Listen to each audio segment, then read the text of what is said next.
안녕하세요. 오후장 파워 박미라입니다. 2월 26일 화요일 우리 시장은 현재 낙폭 축소에 주력하고 있습니다. 간밤 이탈리아 총선에서 정부 구성에 대한 우려가 불거지면서 뉴욕 증시가 급락했는데요. 상원과 하원을 장악한 정당이 달라지면서 다시 선거를 치를 가능성이 높아졌기 때문입니다. 그 소식이 오늘 우리 시장도 약세 출발했는데 코스닥 지수는 빠르게 반등에 성공한 반면 코스피 지수는 2,000포인트를 중심으로 횡보 장세가 이어지고 있습니다. 자, 장 마감까지 2시간 정도 남았는데요. 어떤 대응 전략이 필요할지 저희와 함께 살펴보시면 좋겠습니다. 먼저 시황센터부터 다녀오겠습니다. 네, 시황센터 김혜영입니다. 오후 증시 살펴보겠습니다.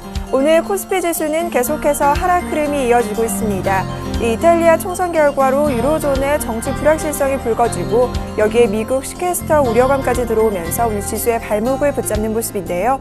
오전장에서 나흘 만에 2,000선이 붕괴된 코스피, 낙폭 만회하며 2,000선 재차 회복하는가 싶었지만 또다시 2,000선을 전후에 두고 공방이 벌어지고 있습니다.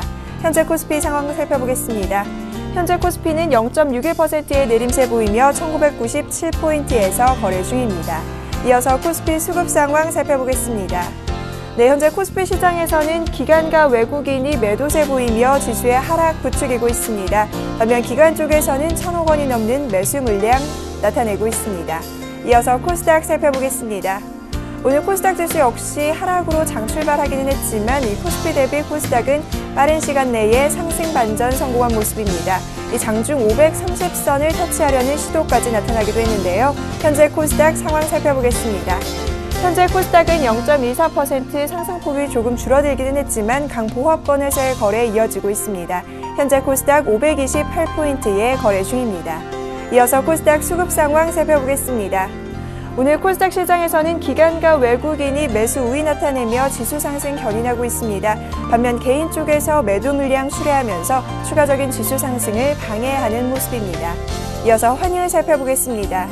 오늘 환율은 상승 흐름이 이어지고 있습니다. 이 이탈리아 총선 결과에 따라 뉴욕 증시가 급락하고 유로화 역시 급락하는 모습을 나타내면서 이 안전자산 선호 심리가 부각이 되고 있는데요.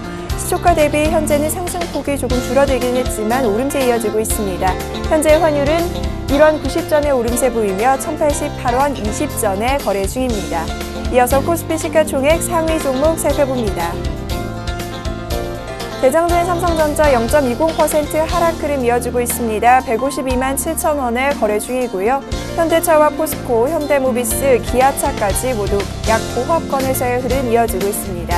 이어서 삼성생명 역시 2%대의 조정 흐름 보이며 10만 4천 원에 거래 중입니다. 이어서 다음 장 살펴봅니다. 한국전력이 약세 흐름 이어지고 있습니다. 3만 800원에 거래 중이고요. 신한지주가 1%대의 조정폭 보이며 4만 1,600원에 LG화학과 SK하이닉스 약세입니다. 이 코스피 시총상위 12위 중에서는 현재 SK이노베이션만이 빨간불 펴고 있는데요. 0.85% 강보합권에서 거래되며 17만 8천 원에 거래 중입니다. 이어서 코스닥 시가총액 상위 종목 살펴봅니다. 대장주의 셀트리온 약세 흐름이 이어지고 있습니다. 28,200원에 거래 중인 모습이고요. CJ 오쇼핑 오늘 3%대의 상승 흐름입니다. 29만 4,800원에 현재가 이어지는 모습입니다. 이어서 파라다이스가 약세 흐름, CJ ENM이 4%대로 상승폭 강하게 나타나고 있는데요. 현재 36,450원에 거래 중입니다. 이어서 다음 장 살펴봅니다. 다음이 1%대의 조정폭 보이며 95,500원에 거래 중입니다. 오늘 GS홈쇼핑 4%대의 강세 이어지며 199만 1,400원에 현재가 이어지고 있고요. 동서가 2%대의 상승 흐름, 반면 포스코 ICT와 시젠의 경우 약 보합권에서의 흐름이 이어지고 있습니다. 이어서 이 시각 특징 업종 및 테마 종목 살펴보겠습니다. 오늘 코스피 지수가 약세 흐름 보이고 있는 가운데 IT주들이 동반 내림세가 이어지고 있습니다. 현재 삼성전자가 약세 흐름 보이며 152만 7천 원에 거래 중이고요. 삼성 SDI 역시 1%대의 조정 흐름 이어지고 있습니다. 이어서 LG디스플레이가 1.46%의 하락 흐름, LG이노텍이 2%대의 조정폭 보이며 7만 4,200원에 거래 중입니다. 외국인과 기관의 러브콜에 오늘 제약주 주가가 강세 흐름 이어지고 있습니다. 현재 한미약품이 5%에 가까운 강세 보이며 14만 9,500원에 거래 중이고요. 대원제약이 2%에 가까운 상승 흐름, 대웅제약과 종군당 역시 2%대의 오름세입니다. 이어서 보령제약이 3.46%의 오름세 보이며 26,900원의 현재가 이어지는 모습입니다. 홈쇼핑주 주가가 이 채널 확장 기조가 계속해서 이어지면서 오늘 상승 흐름 이어지고 있습니다. CJ 홈쇼핑이 3%대 강세 보이며 29만 4,900원에 거래 중이고요. GS 홈쇼핑이 3%대 강세 흐름, 현대 홈쇼핑 역시 2%대 상승폭 보이며 현재 주당 2,500원씩 오르고 있습니다. 이어서 삼보모터스 살펴보겠습니다. 네, 오늘 삼보모터스 지난해 호실적에 급등해 오늘 장중 신고가를 경신하기도 했는데요. 현재도 상승폭 강하게 이어지고 있습니다. 8%대 강세 보이며 6,060원에 거래 중입니다. 이어서 파인테크닉스 살펴보겠습니다. LED 조명업체인 파인테크닉스가 유상증자를 실시한다는 소식에 오늘 하한가까지 밀린 모습입니다. 현재 3,495원에 거래 중입니다. 이어서 IMBC입니다. IMBC가 최필립 정수장학회 이사장의 사임으로 민영화 기대감이 들면서 현재 상한가 이어지고 있습니다. 주당 820원 올라 6,290원에 거래 중입니다. 이어서 바이오니아입니다. 바이오니아가 진단용 DNA 칩을 대체할 수 있는 마이크로 챔버 플레이트와 관련돼 일본 특허를 취득했다는 소식에 오늘 강세 흐름 이어지고 있는데요. 8%대의 오름세 보이며 16,100원에 거래 중입니다. 지금까지 시황센터 김혜영이었습니다. 네, 오늘장 흐름 분석해보는 시장 중계석이 이어집니다.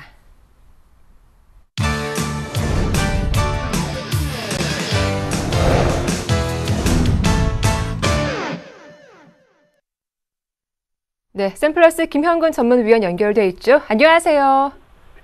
네, 안녕하세요. 예, 오늘 우리 시장 뉴욕 증시에 비하면 비교적 낙폭이 양호하게 이어지고 있습니다. 어제 이어서 기관의 매도가 강한데요. 투신권의 펀드 환매 물량이 계속 출회되고 있습니다. 오늘 시장 흐름과 함께 업종별 특징 분석해 주시죠. 예, 그렇습니다. 지금 2,000포인트가 좀 이탈이 된 모습인데요. 1997포인트를 가리키고 있는데, 일단은 외국인들 같은 경우는 400억대 정도 매도를 보여주고 있는데요. 뭐 그렇게 아주 많이 판다 이렇게는 좀 보여지지 않고요. 그리고 기관이 한 680억 정도 매도를 하고 있습니다. 바로 투신을 중심으로 해서. 그리고 오늘 특징적인 부분은 바로 연기금에서도 좀 매도가 나오는 부분이 좀 특징적인 부분인 것 같습니다. 코스닥 같은 경우는 상대적인 좀 강세를 보여주고 있는데요. 강보합권 유지를 해주고 있습니다. 바로 외국인 기관의 매수세가 좀 같이 동반 매수가 유입이 되면서 상대적인 강세를 좀 보여주고 있습니다. 업종별로의 그런 흐름을 좀 보자면, 일단 코스피 쪽에서는 외국인들의 매도는 좀 전기전자 쪽 매도를 하고 있고요. 운수 장비 쪽, 뭐 자동차, 주선, 그리고 이제 철강, 금속 쪽도 매도를 하고 있습니다. 민감주들에 대한 일부 매도가 좀 나오고 있는 그러한 흐름이고요. 기관 같은 경우에는 반면에 전기전자 쪽을 좀 매수를 하고 있고, LG전자나 뭐 삼성전자 이런 쪽 매수를 하고 있는 걸로 보여지고요. 그리고 화학업종에 대해서 기관에서 좀 매도가 나오고 있는 모습이고요. 기관에서는 전기전자를 제외하고 거의 모든 업종을 좀 매도를 하고 있습니다. 그리고 증권업종 일부 매수를 좀 해주고 있는 모습이고, 바로 이제 투신에 대한 부분인데요. 역시 이제 2,000포인트 이상에서는 항상 우리가 펀드 환매에 대한 부분이 계속 압박으로 작용이 되고 있는 것 같습니다. 그러한 매도세가 좀 나오고 있다는 판단이 들고요. 아까 이제 이러한 이유적인 부분을 보자면, 어제 이제 우리가 최근에 알고 있던 그러한 악재 부분이죠. 이탈리아 총선에 대한 부분. 어제 이제 해외 시장 같은 경우 장 초반에는 좀 상승을 하는 모습이 나타났었는데, 후반에 가서는 그 상승폭이 반납되면서 상당히 좀 급락을 하는 그런 모습이 나타났습니다. 그러한 부분들이 우리 시장에도 좀 영향을 주고 있는데, 아직 이제 뭐 그런 결과적인 부분은 나타나지 않았는데, 만약에 결과가 또 지금 출구조사하고 있는 그런 부분과 약간 좀 다른 결과가 나온다면 또 고스란히 또 회복될 가능성도 있다고 판단을 하고요. 하지만 이제 우리 투자들 같은 경우에는 제가 이제 일전에 시장에 대한 부분을 전망을 해드릴 때 2,000포인트 이제 이탈되기 전까지는 계속해서 같은 시각을 좀 유지를 해왔습니다. 그 부분에 대해서는 특징 업종을 좀 살펴본 후에 다시 한번 좀 전략적인 부분을 언급을 해드리도록 하겠습니다. 오늘 지금 특징적인 업종을 보자면, 일단 전기전자에 대한 부분은 뭐 지속적인 계속 관심을 좀 말씀드리는데요. 오늘 같은 경우에도 이제 기관의 좀 매수가 유입이 되면서 PCB 쪽이라든가 대덕전자 이러한 종목들이 좋은 흐름들이 좀 나타나고 있고요. 앞으로 이제 갤럭시 노트 8이라든가 향후에 태블릿 PC에 대한 그런 성장 부분도 계속해서 우리가 주목을 좀 해야 되는 부분이고요. 자동차주 같은 경우는 오늘 부품주들의 좀 강세를 보여주고 있는데, 성우 하이텍이라든가 화승 RNA 이러한 종목들의 상승이 좀 나타나고 있고, 그리고 엔달러 자체가 약간 또 하락하는 모습이 나타나고 있죠. 92엔으로 다시 좀 하락하는 그런 모습이기 때문에 완성차 같은 경우에도 약간 오늘 좀 소폭 하락 구간이지만 저는 트레이딩 바이는 여전히 가능하다 이렇게 말씀을 드리고 싶고요. 그리고 이제 화학업종에 대해서는 오늘 락앤락 그리고 이제 화장품 관련한 이런 중국 소비 관련 쪽의 종목들이 상승을 좀 다시 시도하고 있는 모습인데요. 정유주에서는 SK이노베이션, 어제 이제 설명을 드렸지만 정유주는 앞으로 석유화학 부분에서의 어떤 그 부분에서 좀 답을 찾고 있는 그런 산업적인 부분을 우리가 좀 이해를 좀 해봐야 될 것 같습니다. 그리고 이제 3월 3일 날 바로 중국의 양회가 또 시작이 되기 때문에 관련한 그런 중국 소비 관련 이런 쪽에서 지속적으로 우리가 좀 관심을 가져야 되는 그러한 섹터임을 다시 한번 말씀을 드리고요. 음식료 같은 경우도 지금 곡물가 하향 안정화 부분이 좀 나타나면서 CJ 제일제당, 대상 이러한 종목, 음식료에서 이 두 종목 같은 경우는 좀 지속적으로 좀 말씀드리는 종목입니다. 최근에 뭐 주가 흐름이 약간 박스의 구간, 답보 상태 이런 흐름을 보여주고 있습니다만 지속적으로 우리가 음식료 업종에서도 관심을 가져야 되는 그러한 종목이다. 다시 한번 말씀을 드리겠고요. 코스닥 시장에서 지금 엔터라든가 모바일 게임이라든가 전자결제 이러한 종목들의 반등의 흐름들이 좀 나타나고 있는데요. 그중에서 이제 모바일 게임주가 가장 좀 반등의 흐름을 보여주고 있고, 그리고 전자결제 같은 경우에도 계속 최근에 지금 조정을 좀 보여주고 나서 다시 한번 이러한 변동성이 좀 나타나고 있는데요. 우리가 이제 정책적인 부분과 연동을 지어서도 뭐 컨텐츠 관련 어제 박근혜 대통령이 취임식을 하면서도 그런 문화 융성에 대한 부분을 말씀했는데 그런 부분을 보자면 앞으로 향후에 뭐 엔터 산업, 컨텐츠 관련 산업이겠죠. 그런 엔터 산업도 저는 지속적으로 올해 2013년도에도 올해뿐만이 아니고 앞으로 장기적으로도 좀 관심을 가질 수 있는 그런 산업이라고 저는 생각을 하고 있습니다. 그래서 다시 한번 좀 관심을 좀 가질 필요가 있다 좀 말씀을 드리겠고요. 특징적인 그러한 종목으로는 오늘 뭐 IT 쪽에서 대덕전자, 그리고 자동차 쪽에서는 현대모비스가 아까 반등을 좀 시도하다가 지금은 좀 하락 구간이 좀 들어간 상태인데요. 자동차 뭐 부품주들, 그리고 이런 헬스케어 바이오 줄기세포 관련해서는 차바이오엔이 현재는 좀 약해졌습니다. 1.3% 정도 상승을 시도하다가 좀 하락 구간으로 접어든 상태인데요. 여전히 좀 관심이 가능하다고 생각을 하고요. 음식료에서 대상, 모바일 게임에서 컴투스, 화학업종에서는 뭐 락앤락 이러한 뭐 종목들의 특징 종목으로 나타나고 있습니다. 그러면 제가 이제 아까 전략적인 부분을 말씀을 드리면 일단 어제 제가 말씀을 드릴 때 어제 시장 그 중계를 할 때 제가 그런 현금에 대한 비중, 보수적인 투자자들 같은 경우에는 30% 정도 현금 비중을 좀 말씀을 드렸었는데요. 오늘 같은 경우 2020 이탈이 됐기 때문에 오늘 만약에 장중에 장 마감할 때까지 우리가 장 마감 전에 이탈리아 총선 결과가 좀 나오면서 시장이 좀 회복이 되면서 마무리가 된다면 큰 무리는 없을 거라고 생각을 합니다. 그렇게 된다면 아마 매수세가 좀 유입이 될 거라고 판단을 하기 때문에 그렇지 못하고 이탈된 상태로 마무리가 된다면 2000포인트 또 이탈되는 그런 조정이 나타나는 구간이기 때문에 결국에 일전에 우리가 그 갭을 상승했던 부분을 또 메워주는 조정이 나타나게 된 거죠. 그래서 그러한 조정 구간이 좀 예상이 되기 때문에 일단은 2000포인트가 이탈이 됐기 때문에 현금 비중에 대한 부분은 현금 비중 한 30% 정도를 말씀을 드리도록 하겠습니다. 30% 정도로 좀 현금 비중을 마련하실 것을 좀 말씀을 드리도록 하겠고요.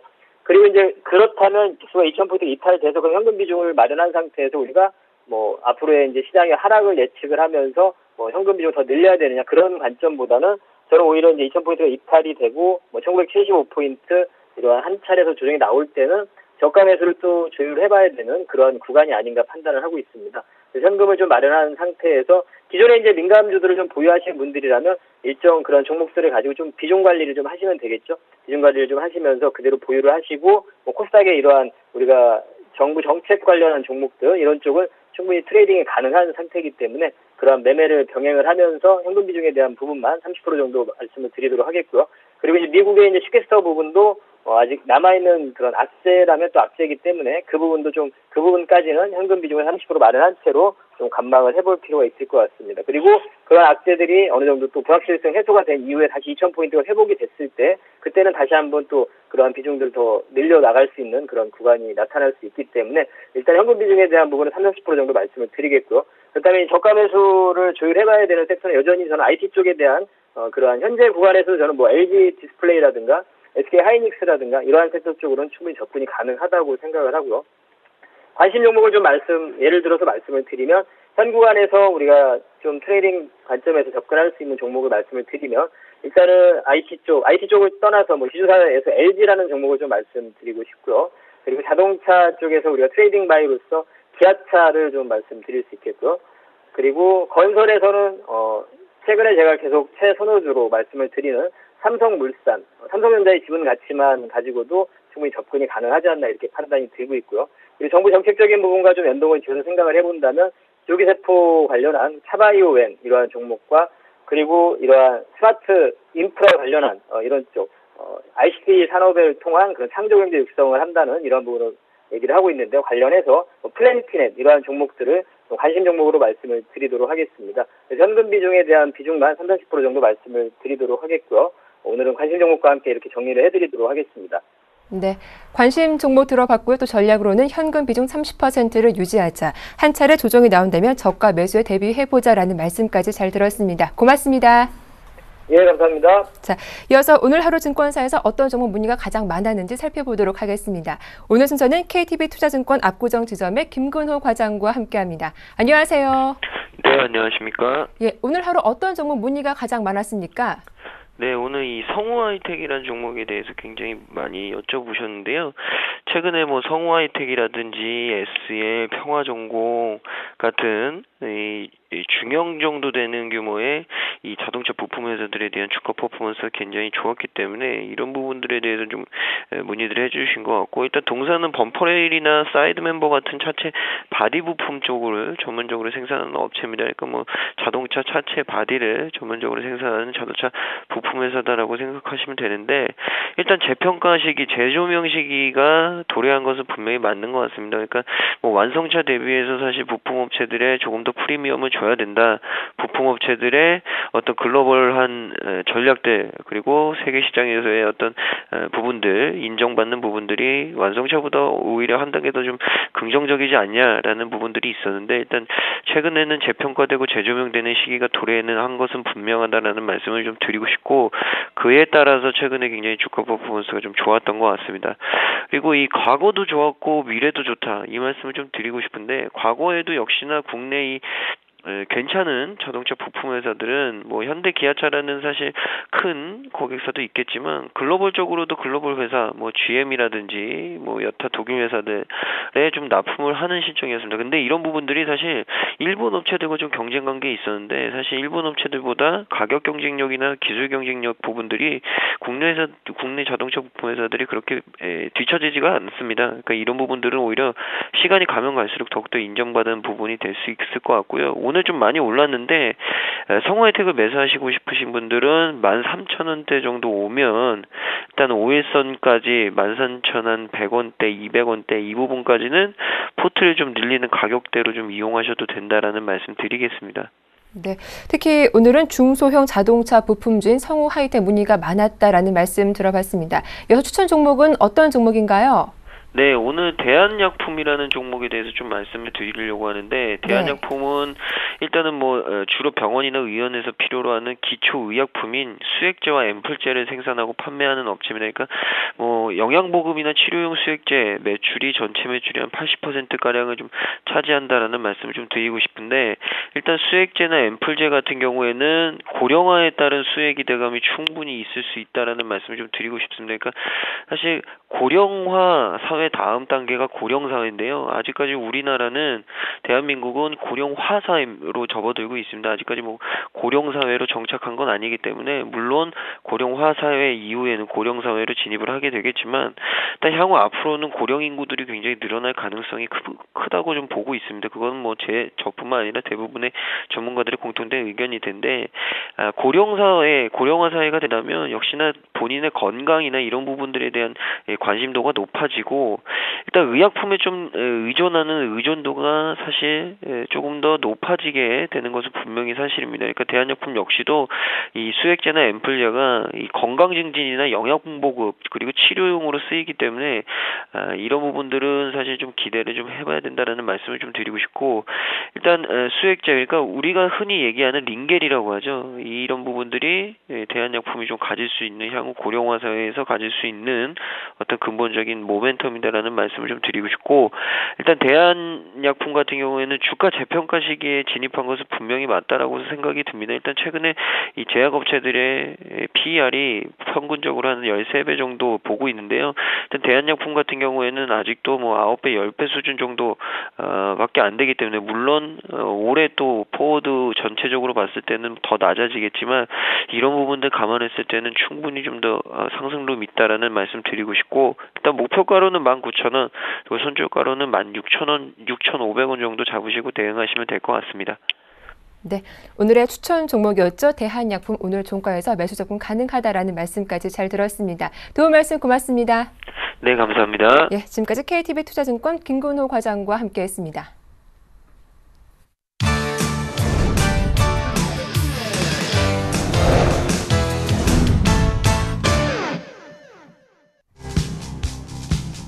이탈리아 총선의 개표 결과 안정적인 정부 구성이 불가능해지면서 금융시장이 다시 불안해졌습니다. 민주당이 하원에서는 과반을 차지했으나 상원에서는 자유국민당 등이 약진하면서 과반 확보에 실패했습니다. 긴축 정책을 지지하는 민주당이 의회 장악에 실패할 경우 유로존 경기 회복에 걸림돌이 될 수 있습니다.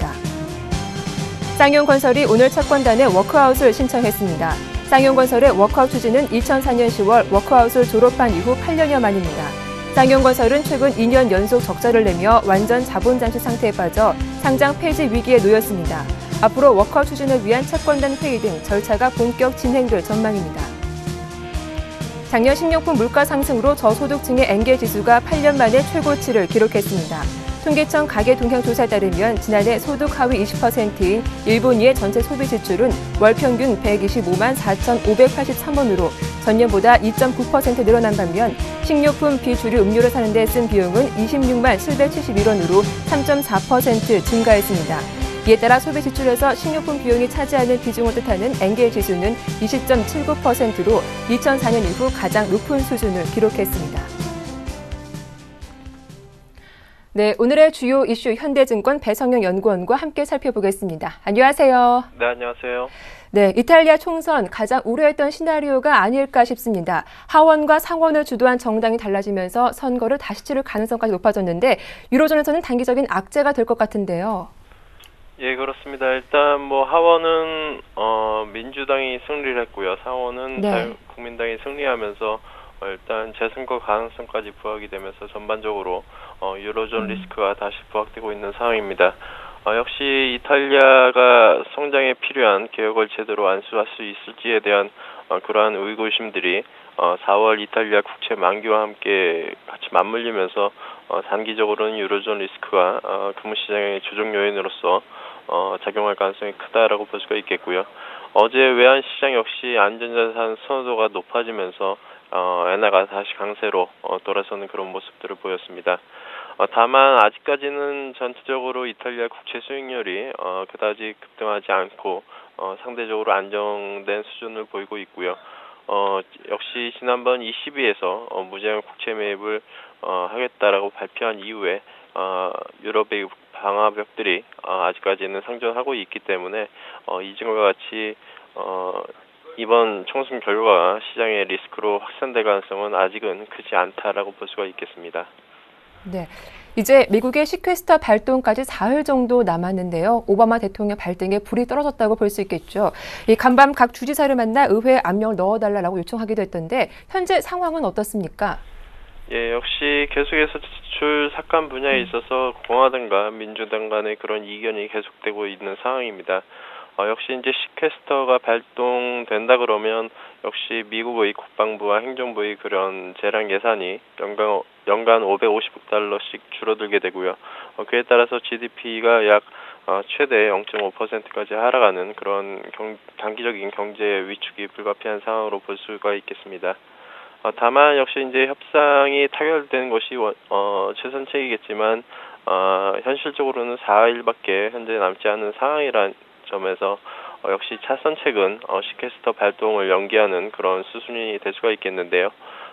역시 재정절벽 협상 이슈에서 보듯이 정치적인 타협의 그런 성격상 막판 극적 타협의 그런 가능성도 배제할 수는 없기 때문에 일단 아직 실망한 시점은 아니라고 볼 수가 있겠고요.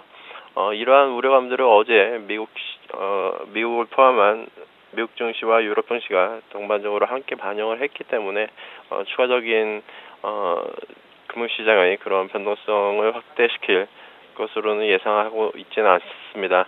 역시 가장 큰 문제는 역시 이제 미국이 적시의 재정적자 감축이라든가 부채 한도 상향 조정을 실패했을 시에는 국제 신용 평가사의 그런 신용 등급 강등이 이어질 수가 있기 때문에 일단 전체적으로 이번 결과를 기다려 봐야 되겠지만 일단은 단기적인 시장 대응에 있어서는 다소 공격적인 대응은 자제할 필요가 있다라고 보고 있습니다.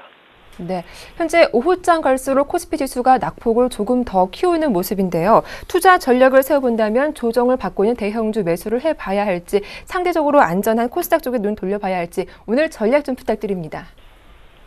예, 일단 전체적으로 이탈리아 총선과 그다음에 미국식 캐스터 문제가 단기적인 시장의 그런 불확실성이 되고는 있는 상황이지만 전체적인 수급 여건으로 봤을 때는 역시 2월 들어서 외국인들이 매수세로 전환을 했고요.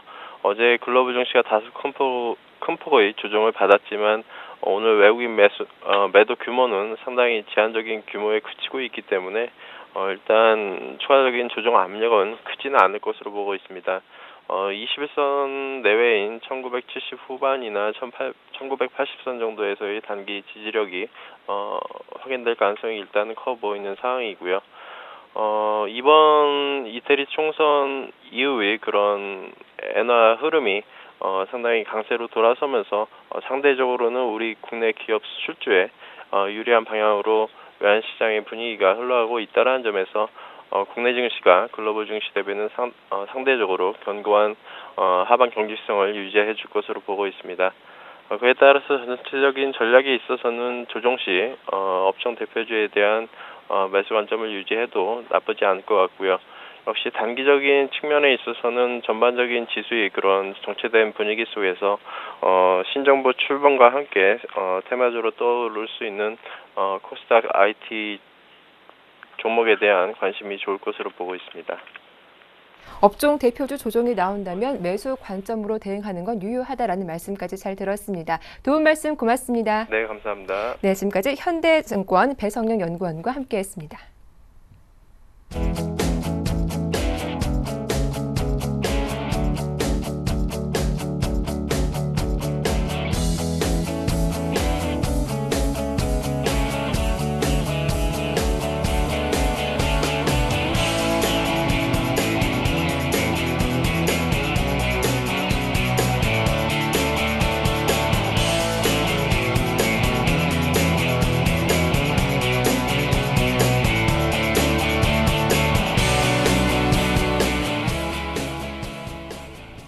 자, 이어서 우리투자증권 강남 대로지점의 길계선 부장과 함께하겠습니다. 안녕하세요. 네, 안녕하십니까? 예, 이 박근혜 정부가 출범한 지 오늘로써 이틀째 됐습니다. 어제도 우리 시장 쉬어갔는데 오늘도 마찬가지로 쉬어가는 흐름이 이어지고 있습니다. 우리 내부적으로도 거래 대금이 줄면서 관망세가 이어지고 있는데 현재 시장 흐름부터 한번 분석해 주시죠. 네, 새 정부가 출범한 이후에 거래량과 주가 상승을 연관성을 분석해 봤을 때는 거래 대금이 오늘 좀 급감을 하면서 시장이 좀 밀리고 있는 게 아닌가 좀 분석을 하고 있는데요.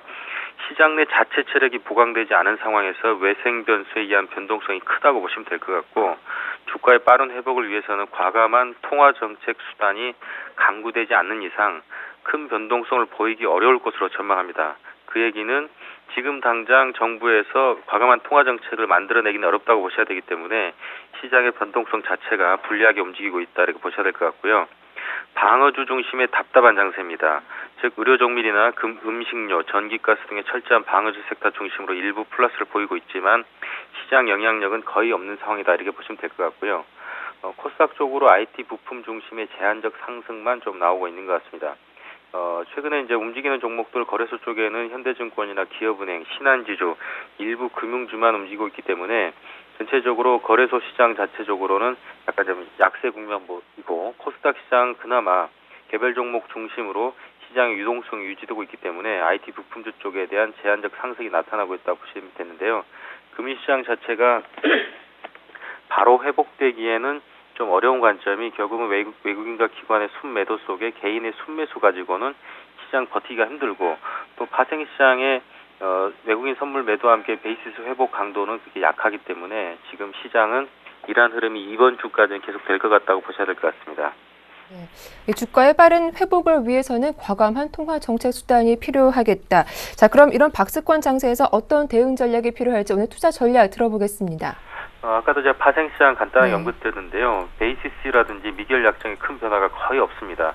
굉장히 소극적 장세라고 보시면 되겠는데 뭐라도 디딜 언덕이 있어야 되는데 시장을 강하게 들어 올려줄 만한 모멘텀이 거의 없는 상황이다. 이렇게 분석하시면 될 것 같고요. 쉽게 얘기해서 최근에 국내 증시의 가장 부담 요인은 원달러 강세인데 그냥 항상 그런 얘기만 하지 대안은 전혀 안 나오고 있습니다. 그러한 통화 정책 수단이 정부 쪽에서 립 서비스라도 나와야 된다라는 그런 측면에서 변동성 보셔야 되는데 이런 변동성이 없다 보니까 제한된 유동성의 범주 내에서 틈새 공략이 이루어질 수밖에 없는 그런 제한적인 장세입니다. 그 얘기는 지금 전체 시장 내에서 눈여겨볼 섹터를 찾는 작업이 병행돼야지만 이 시장을 버텨낼 수 있을 것이고요. 지금 매매 범주 자체를 바이오나 제약, IT 부품 쪽 섹터로 국한하셔야 될 것 같습니다. 새 정부의 정책 과제 398페이지 모두를 읽어보시면 아시겠지만 정부는 재정 지출을 줄이고 긴축을 하는 반면에 세수 확대를 통해서 부의 분배와 복지를 중심으로 민생 챙기기를 하겠다라는 것이 기초적인 전략이고요. 그 와중에 성장 정책으로는 기초과학기술 전략을 R&D 중심으로 중심하고자 하는 의지가 역력합니다. 결국은 R&D 섹터의 가장 큰 수혜를 받을 수 있는 섹터는 바이오나 제약, IT 부품 쪽으로 포커스를 맞춰 상반기, 지금 2월 마지막 장세까지의 섹터 공략을 하는 것이 바람직한 오후장 대응 전략이라고 판단합니다. 네, 신정보 수혜가 예상되는 업종이었죠. 바이오, 제약, IT 부품주 집중해 보자라는 말씀이셨는데, 자, 그렇다면 관심 종목도 구체적으로 들어보겠습니다.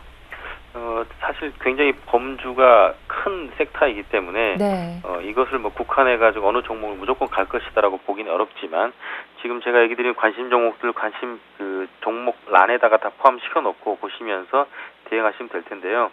바이오 섹터에서는 CTC 바이오 그리고 사료 관련해서 이지바이오 그리고 연구 R&D 관련해서 마크로젠과 코롱 생명과학 유념해서 보시면 될 것 같고요. 제약 쪽 섹터에서는 대형주와 중소형주를 하나씩 얘기 드리면 대형주 쪽에서 한미약품에 대한 제네릭 관련 이슈가 좀 있을 것 같고요.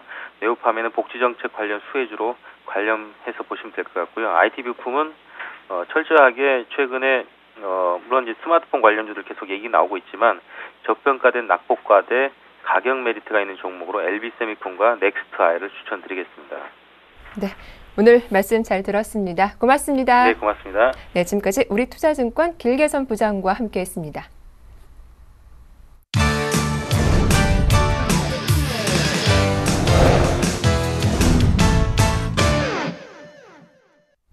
네, 지금부터 구체적인 오후장 전략과 포트폴리오 짜보도록 하겠습니다. 오늘 순서는 골든 이글 투자자문의 정태근 팀장과 함께합니다. 안녕하세요. 네, 반갑습니다.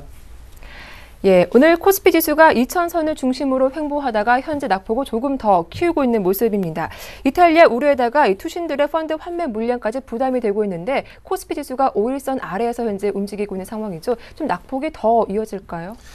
네, 일단은 뭐 간단하게 말씀을 드리면 좀 기술적으로 추세가 좀 단기적으로 무너졌다 봐야 될 것 같습니다. 네. 자, 일단은 뭐 어쨌든 먼저 대외 변수부터 좀 말씀을 드리자면 이탈리아 미국의 어떤 정치 리스크를 좀 봐야 되겠죠.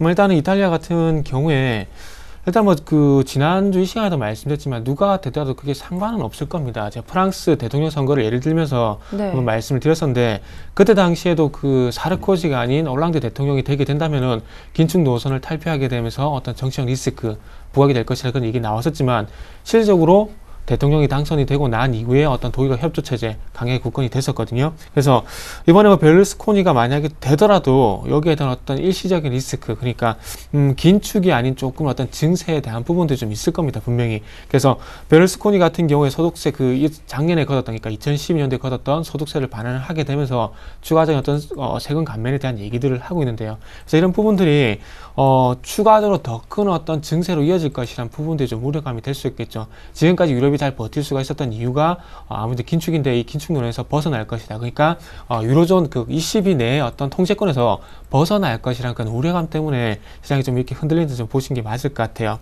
그리고 미국 쪽도 보시게 된다면은 이제는 그 어떤 시캐스트에 대한 어떤 불가피론이 좀 기정사실화가 되는 것 같습니다. 그러니까 예산 삭감이 될 것이냐 말 것이냐 거기에 대한 얘기가 아니고요. 이제는 됐을 경우에 충격이 어느 정도 될 것인가 거기에 대한 현재 얘기를 하고 있더라고요. 그래서 제일 먼저 삭감이 되는 부분이 국방비고요. 그리고 봤을 때 의료보험, 민영 의료보험 이런 부분도 봐야 될 것 같은데 어쨌든 뭐 더 문제점은 뭐냐면 일단은 미국 정부에서 시캐스트 상당히 큰 문제를 삼고 있지만 미국 국민의 29%는 이게 시캐스트가 뭔지도 모른다는 겁니다. 그래서 이런 어떤 효과가 바로 실시가 됐을 경우 발생될 가능성 떨어지만 이후에 지속적으로 예산이 삭감이 되게 되면서 어떤 증세를 통한 어떤 SOC 투자 여기다 위축에 대한 걱정을 좀 시장에서 하는 것 같아요. 그래서 항상 정치라는 게 그렇죠. 한창 그 극적이라고 봐야 될 것 같은데 지난주에도 말씀을 드렸듯이 12월 달에 재정절벽에 대한 얘기가 나왔을 때도 막판 어떤 극적인 타결 협작이 나왔기 때문에 이번에 3월 1일 한번 끝까지 좀 가봐야 되지 않겠나 생각을 하고 있습니다. 그래서 결론적으로 3월 1일까지 가봐야 이탈리아라든지 그리고 미국의 정치 리스크 해소가 될 것 같습니다. 근데 해소가 된다고 해서 어떤 시장이 바로 나아지는 것은 아니고요. 이게 해소가 되면서 시장이 나아질 것이라는 부분들보다도 아무래도 더 이상 나빠지지 않을 것이다. 그런 인식이 시장에 좀 있으면서 시장이 좀 안정을 찾아가지 않겠나 생각을 하고 있습니다. 그래서 어쨌든 이탈리아, 미국의 정치 리스크 한번 끝까지 한번 가봐야 결론을 알 수 있겠다. 그렇게만 저도 말씀을 드릴 수 있을 것 같아요. 자, 그렇다면 이런 부분 대외 리스크 좀 알고 있다. 그러면 기술적으로 어떻게 봐야 되는지도 차트 좀 보면서 말씀을 드릴게요. 자, 1차적으로는 그 1940포인트에서 화면에 나왔겠지만은 1940포인트에서 1940포인트 죄송합니다. 1940포인트에서 2020포인트까지 어떤 그 조금 박스권 대응을 좀 하시는 게 좋을 것 같아요. 아래쪽 같은 경우에 1940포인트 같은 경우에는 뭐 241선 장기 이평선이 있기 때문에 이 자리를 이전에 앉겠다는 것은 아직까지 장기 추세가 깨질 가능성은 떨어진다고 좀 봐야 될 것 같습니다. 그래서 크게는 1940에서 2020포인트 좀 보시는 게 좋을 것 같고요. 그리고 5일선 이탈을 했기 때문에 1980포인트 이제 지지 여부를 좀 보시는 게 맞을 것 같아요. 그리고 마찬가지로 1980포인트 이탈하게 된다면은 1940포인트가 어떤 추가적인 박스권 대응 좀 필요할 것 같고요. 그래서 오늘 제가 보기에는 아무래도 추가적인 어떤 그 현금 확보라든지 그리고 리스크 관리가 좀 필요하지 않겠나 생각을 하고 있습니다. 그리고 추가적으로 어떻게 보게 된다면 굳이 뭐 시장에 좀 접근을 하고 싶다 이렇게 말씀하신 분들이 계시다면은 의약품이라든지 음식료 단기적으로 시장 대비 선방하고 있는 업종으로 짧게 들어가시는 게 좀 맞을 것 같아요.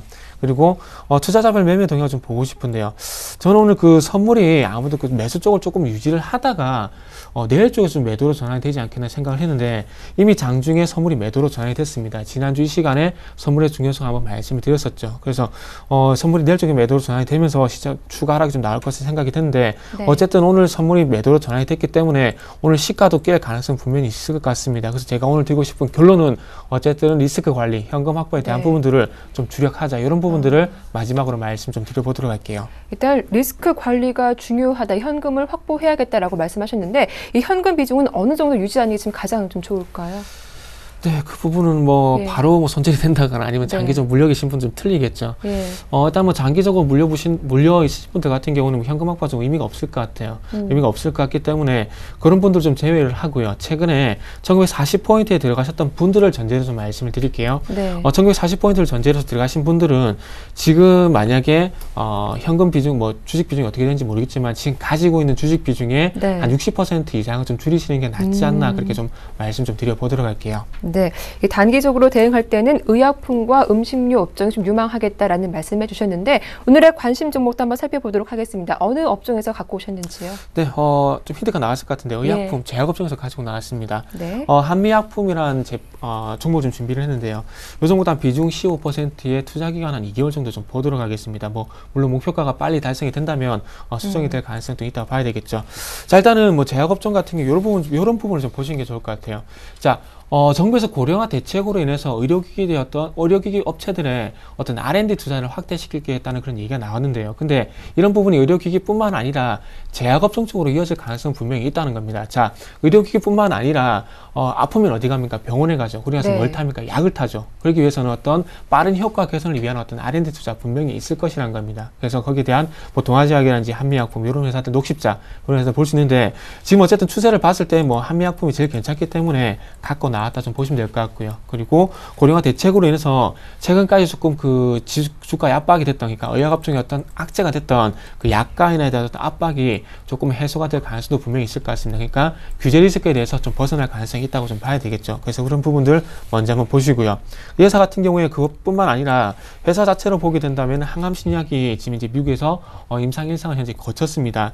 미국 제약사 카이넥스와 공동 개발한 건데 항암제가 KX2-391 지금 현재 이게 그 가칭이라서 보시면 될 것 같아요. 어떤 그 제약 이름으로 나올지 모르겠지만 어쨌든 가칭은 좀 이렇더라고요. 그래서 이런 부분이 미국에서 어떤 혈액암에 대해서 어떤 임상일상이 현재 진행이 되고 있고요. 우리나라 같은 경우에도 현재 임상일상 그리고 이상시험을 서울대 병원과 같이 2개 병원에서 이제 실시를 할 것이라고 합니다. 그래서 이런 부분들 한번 보시고요. 그리고 이제 백혈병 치료제 글리백에 대한 어떤 그 바이오시밀러 복제약이죠. 복제약에 대한 어떤 3천억 시장이 현재 형성이 될 것이라는 얘기가 나오고 있는데 어쨌든 백혈병 이 부분도 상당히 뭐 불치병이라 봐야 될 것 같은데 여기 어떤 바이오시밀러 제약 여기에 대한 시장도 한 3천억 정도 될 것인데 거기에 어떤 수혜도 있다고 얘기를 하고 있기 때문에 방금 말씀드린 뭐 정부 정책에 대한 부분들 그리고 회사 내 어떤 그 이슈들 한번 참고를 해보시는 게 좋을 것 같습니다. 그래서 바로 차트 좀 보면서 말씀을 드릴게요. 자, 차트 먼저 좀 보게 된다면은 수급을 먼저 한번 체크를 해봐야 될 것 같은데요. 자, 수급 보시면은 지금 현재 최근으로만 보더라도 7일 연속 이제 매수가 들어오고 있고요. 그리고 더 중요한 것은 기관들의 매수가 지금 현재 10월 11일, 작년 10월 11일부터 지속적으로 꾸준히 유입이 되고 있다는 겁니다. 그래서 기관의 수급이 끊기기 전까지는 추가 상승 기대를 해보자 말씀드려보고 싶습니다. 그리고 14만 원을 돌파를 하게 되면서 신고가 계속 형성하고 있다는 부분들 특징적으로 봐야 될 것 같고요.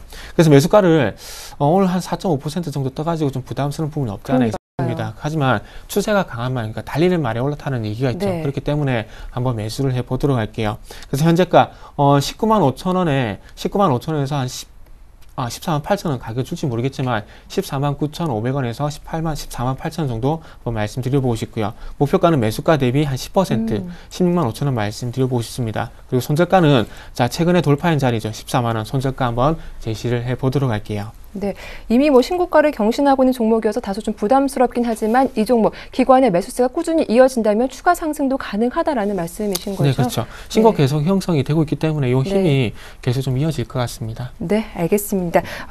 관심 있으신 분들은 대응 전략 잘 참고해 보시면 좋겠습니다. 자, 이어서 지난주 포트폴리오 현황 살펴보겠습니다.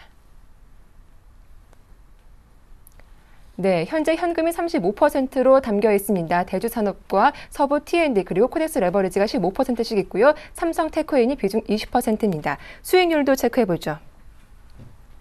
네, 총 4종목이 담겨 있는데요. 지난 1월 22일 편입됐던 대주산업이 마이너스 5.4%이고요. 삼성 테크인이 5.7% 수익 중에 있습니다. 코덱스 레버리지가 8% 이상의 수익 구간이고 서부 T&D고 아쉽지만 마이너스 4.6% 손실을 기록하고 있습니다. 자, 총 4종목이 담겨 있는데 이 가운데 어떤 종목부터 AS를 받아볼까요? 네, 일단은 그 포트에서 제외시키는 것부터 좀 보도록 할게요. 네. 자, 일단은 코덱스 레버리지 수익 난 것부터 좀 먼저 보도록 하겠습니다. 이 부분은 좀 시장과 좀 같이 보면서 말씀을 드려야 될 것 같은데요. 일단 목표가를 13,200원을 형성을 했는데 어쨌든 제가 방송이 나온 날짜가 오늘이기 때문에 오늘 12,945원 정도에 좀 매도를 하도록 하겠습니다. 왜 그런지는 시장 전략 부분에서 2020포인트가 뭐 저항 부분이란 부분, 박스권 상대는 부분을 얘기를 드렸기 때문에 좀 이해가 되시지 않겠나 생각을 좀 하고 있습니다. 그래서 어쨌든 박스권 상단에서 매도 전략 이렇게 말씀드려보고 싶고요. 그래서 8.1% 지금 현재 화면에는 8.1% 나왔는데 어쨌든 이 부분에서 수익 실현을 하도록 하겠습니다. 자, 그리고 대주산업. 대주산업 같은 경우에 조금 더 욕심이 있었습니다. 어저께까지 올라오게 되면서 손실이 조금 한 3% 안쪽으로 좀 줄어드나 했었는데 오늘 좀 하락을 하게 되면서 다시 한번 뭐 4.6%인데 요 부분 어쨌든 지난주에도 말씀을 드렸고요. 그리고 오늘 매도한다고 말씀드렸기 때문에 일단 포트에서 제외시키면서 리스크 관리를 좀 하도록 하겠습니다. 자, 그리고 삼성테크인 같은 경우에는 지금 현재 그저께 그리고 어제 같은 시세가 상당히 좀 강했었죠. 그렇다면 이 힘인 자체가 기관의 매수가 들어오게 되면서 시장 대비 선방을 하고 있다는 겁니다. 그래서 어떻게 본다면 시장과 동반적으로 빠지게 된다면 리스크 관리가 필요하겠지만 시장 대비 선방하고 있기 때문에 좀 보유하는 쪽으로 말씀 한번 드려보고 싶고요. 자, 그리고 서부 T&D 이 종목은 조금 아쉬운데요. 일단은 그 2만원 부근에서 눌림을 보이고 반등을 줄 줄 알았는데 조금 아쉬워 이틀 동안 빠지면서 아쉬운 흐름이 나왔습니다. 근데 한 가지 좀 기대를 하고 있는 부분이 만약에 오늘 요런 그 윗꼬리를 다는 요 패턴으로 마감하게 되게 된다면 여기서 어떤 V자 반등도 나올 가능성이 있기 때문에 네. 일주일만 한번 더 지켜보는 전략으로 말씀드리면서 19,500원 손절가는 그대로 좀 놔두도록 할게요. 그래서 추가적인 뭐 손절가를 뭐 또 하향을 하든 추가적인 전략은 다음 주에 다시 한번 짚어보도록 하겠습니다. 그래서 대주산업과 그리고 코덱스 레버리지를 제외를 하고요. 네. 삼성테크인, 서부 T&D 그리고 한미약품 이렇게 해서 주식 50% 그리고 현금 50% 이렇게 반반 이렇게 좀 가져가 보도록 하겠습니다. 네, 이렇게 총 4종목 AS를 받아봤는데요. 코덱스 레버리지. 그렇다면 조정이 나와서 다시 한번 매수가 12,000원까지 내려간다면 뭐 추가적으로 다시 한번 매수도 가능한 건지 궁금한데요. 네, 저번에 이전에 조금 예. 비중을 15%밖에 못 담아서 좀 아쉬웠는데요. 네. 그래서 이번에 뭐 1980포인트를 지킬지 아니면 1940포인트를 지킬지 빠질지 모르겠지만 네. 추가적인 하락했을 경우에 코덱스 레버리지 또 한번 매수에 들어갈 것이란 부분은 한번 기정사실이라고 좀 말씀드릴게요. 네, 일단 이렇게 관심 있으신 분들은 잘 한번 관심 종목에 담아두시고 대응을 해보시면 좋겠습니다. 이어서 최종 포트폴리오 정리해보겠습니다. 네, 현재 현금이 50% 비중으로 늘었습니다. 한미약품이 15%고요. 삼성테크인이 20%, 서부 T&D가 15%입니다. 네, 일단 삼성테크인은 일단 보유 전략을 주셨습니다. 코덱스 레버리지 시장 단기 조정 예상되는 만큼 수익 실현하면서 포트에서 제외하셨고요. 대주산업도 제외하셨습니다. 서부 T&D 현재 보유 의견이시고요. 한미약품이 현재가에서 매수 가능하다. 목표가는 16만 5천 원 그리고 손절가는 14만 원이라고 말씀을 해주셨습니다. 이렇게 총 3종목이 담겨 있습니다. 네, 현재 코스닥 지수가 다시금 상승 반전하면서 527포인트 움직이고 있는 상황이고요. 코스피 지수가 1998포인트에 움직이고 있습니다. 현재 시장 오늘 한 코스피 2000포인트 회복이 가능한지 추가적으로 질문 드려볼게요. 2000포인트. 예, 별로 의미가 없는 지수대인가요, 이제는? 아니요, 어떻게 본다면 뭐 심리적으로 뭐 그 중요한 지수 포인트가 될 수 있겠지만 박스권 네. 상단 뭐 2020포인트 말씀드렸기 때문에 크게 의미는 안 두셔도 될 것 같습니다.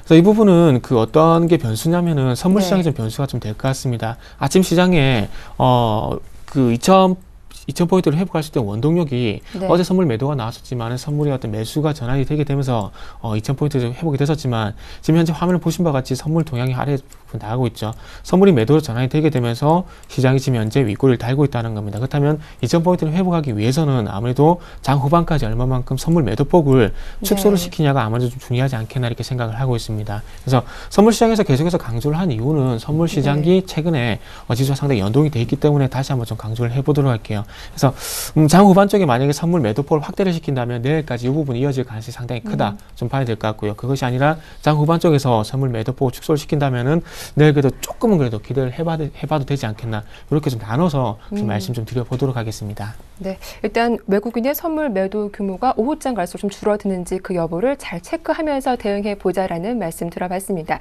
지금까지 골든 이글 투자문의 정태근 팀장과 함께했습니다. 도움 말씀 고맙습니다. 네, 감사합니다. 네, 오후장 파워업 여기서 마치겠습니다. 보다 알찬 내용으로 내일 오후 1시 인사드릴게요. 함께해 주셔서 고맙습니다.